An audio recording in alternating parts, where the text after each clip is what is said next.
Hey everybody, I'm Garcia, and today I'm taking a look at the small expansion for alien artifacts called Alien Artifacts Discovery.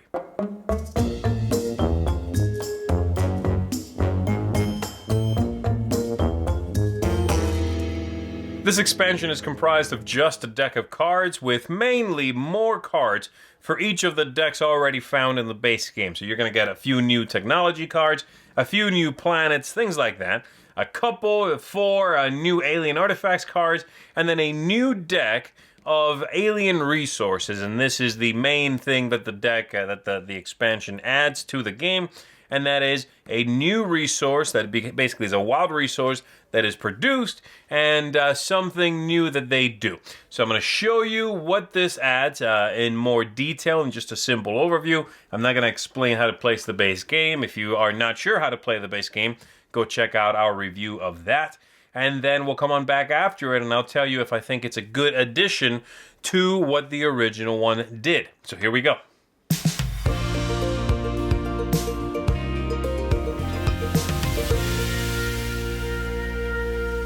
So here's everything that comes in the expansion Discovery. You are going to get 8 new technology cards, 10 new ship cards, and 10 new planet cards, as well as 4 new alien artifacts, and these 18 alien resources. This is a brand new thing in the game that is going to come into play as planets produce alien resources, and it'll be specifically these alien planets that are tagged Xenium, as are all these cards. All 3 of these decks, the new cards, are tagged that. And so they introduce new powers. I'll come back to this in just 1 second.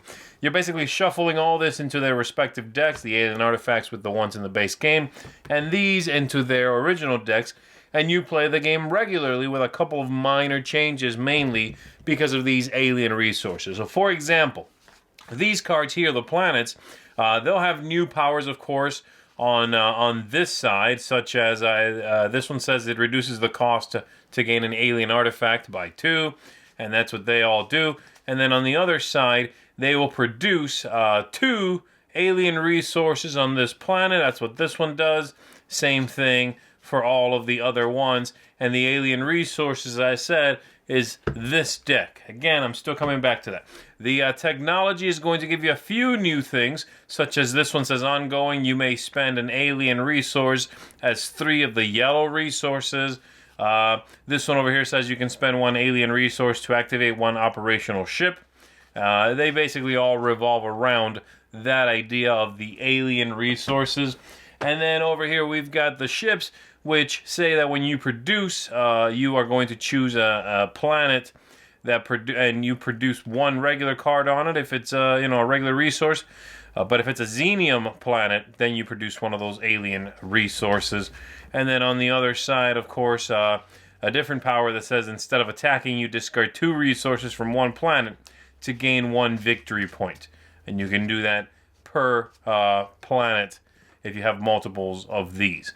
The alien resources, whenever you produce 1 of these, you're going to flip over a card, and you are going to, as you would in the original game, you're going to tuck it under that planet like so, and it's 1 wild resource for whatever you want to use it for. You still need to respect, of course, that building limit of how many cards you can spend, but that's 1 of anything. However, each time you produce 1, there is an instantaneous little bonus that you get 1 time.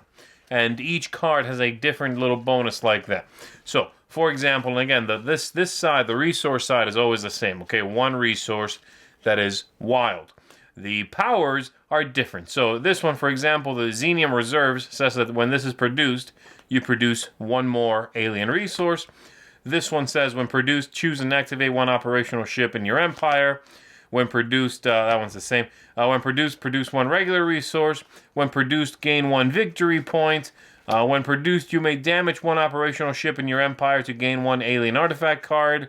When produced, gain 3 coins, 3 of the currency. And so there's a few different ones, and they just give you a little something unexpected as you are producing, and you are then going to just, burn through these resources as you normally would. But it's that element of surprise that is mainly the different and interesting. Some of the alien artifacts, of course, also tie into the idea of the Xenium planets, such as this one here. says search the deck for a Xenium planet added to your empire. If you choose the operational side, it produces as normal. And then this one says each planet in your empire produces one alien resource. So that sort of thing is what they add. And that's basically it. It's a small expansion, does not rewrite the game really, does not change a ton of stuff, but it gives you a little bit more content, few more cards, and this idea of the wild resources with a little bonus sprinkled on top. So let's go back up top. Let me tell you what I think. All right, so that's Discovery. Let's talk about it. I'm going to use my target audience system and start with thematic ties. I actually find this to not be... It's not going to get a high mark in this specific instance because one of the main complaints people have about the original game is that it isn't very thematic. It's a card game. It's very much one that it works in such a streamlined fashion and attempts to do something so big in such a short amount of time that the thematic ties and the thematic involvement of the players suffers because of that. I'm largely okay with that. I don't mind that the game does not feel thematic, but this expansion is not going to fix that problem. This idea of, the further exploration of the alien part of the setting in the game does not come across as thematic in this expansion either. So it doesn't add to that from the original concept of the game. The aesthetics, I think, are great. Cards fit right in with the original cards from the base game. Looks good. Everything is clear and easy to understand. Replayability, I'm going to give this a nice plus because there is more cards is great, more effects in the deck. That's great. And then the alien resources themselves, having a little bonus power that comes as a surprise, I think is fun and interesting. And I while they are in line with what we saw before in the game, I don't think it's necessarily a bad thing. I do think that they add to the variability of what's possible in the original core game, which if you've played a lot, you'll find a lot of the same effects, are seen over and over again. There's a lot of content, and I mean like physical content. There's a lot of cards in the original game, but the powers repeat on many, many, many cards. And so having a few new, ideas, a few new things that could happen and could be pursued, that's a nice bonus. The game length stays the same. This game was always short, and I like that about it. And with these cards, that stays in line. It doesn't change that aspect of the game. The ease of play is also quite high. The new concepts here are... thinking about it positively, they are easy to understand and straightforward, and you can fold them right into the gameplay no problem. I would be happy to teach this to a new player with this content added in.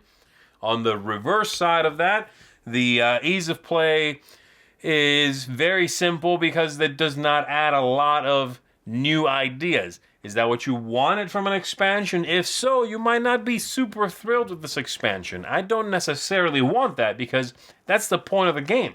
That it can be played in 45 minutes or an hour and 15, and it gives you this epic space adventure. Again, I'm using the theme here quite loosely, or they are rather. But I would not have been happy with an expansion that made the game much more thematic and interesting and complex and became 2 hours, because of it. I don't want that. I can get that from many other games. So, yes, it's still easy to play, but be aware that the reason is because it does not add a lot of new powers and things to discover, And then lastly, tactics and strategy. I think they're in line with what's in the original game.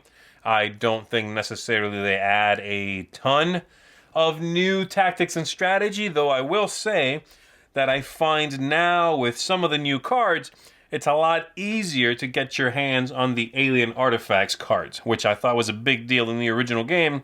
It's even the title of the game, but they often did not feel like a reward you should be pursuing. For one thing, it's random what you get, which alien artifact, and so you would sometimes pay quite a bit, in fact, for the alien artifact, and then draw and realize not interested in this power right now. It doesn't work for what I'm doing, or I don't like it, or I wasted that ability to buy something on something that ended up not being necessary. And so having cards now that give you a discount to getting alien artifacts means we will see more of them, and I'm happy about that. So overall, this is a very small expansion. It is not one that I would say can be judged as harshly as a big box expansion to this game, let's say, because it is a small, 50 or 60 card deck, right? And you're going to just shuffle that in and play. You can easily, as I said, play with new players with this already in there. But I appreciate this kind of support for the game. And if they stuck with this model for upcoming expansions, I wouldn't be upset about that. I like the idea of adding a little bit at a time and just changing a small amount of what's going on. It's a problem of expectation more than anything else with this kind of product, So with that expectation adjusted, yeah, I like this. It's nice to have more content for the game so quickly after the game was released, And as I said, I hope they do some more of them. So there you go. That is Alien Artifacts Discovery. If you enjoyed the game already, definitely feel happy and feel free to go and pick this up. I think you'll enjoy mixing it in. If you did not like the game, though, this is largely more of the same, really, so this is not going to change your mind. If you want to say more theme, more involvement, a game that gave you more choices, this isn't really designed for that. It's more of what's in there, and I'm happy with that myself. So there you go. Thanks for checking this out. I'm Z Garcia. I'll see you on the next one. Thanks so much for watching the Dice Tower videos. Find more great videos and reviews, as well as our top-rated audio podcast at Dicetower.com. The Dice Tower is sponsored by Cool Stuff Inc., where you can find great games for great prices. Cool stuff in stock. Check them out at CoolStuffInc.com.